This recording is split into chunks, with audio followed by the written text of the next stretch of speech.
Pour identifier le statut de l'auteur dans un texte d'histoire, il faut consulter la source.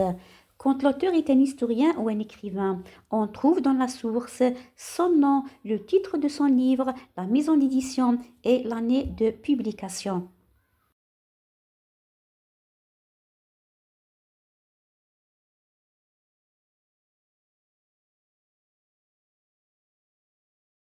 Lorsque l'auteur est un journaliste, on trouve dans la source le nom du journaliste, le titre du journal, exemple Le Soir d'Algérie, Le Monde, la date complète, c'est-à-dire le jour, le mois et l'année de publication.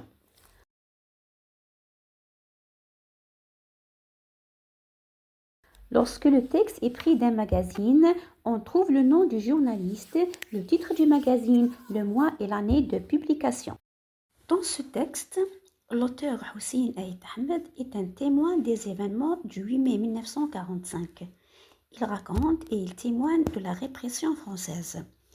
On voit que son texte est extrait de son livre Mémoire d'un combattant, édité aux éditions Bouchen. Dans le texte, par exemple le premier paragraphe, on voit le nous en fîmes. Il a dit nous en fîmes, il a utilisé le nous. Regardez le dernier paragraphe, il a dit « Personnellement, je prends le temps de la réflexion ».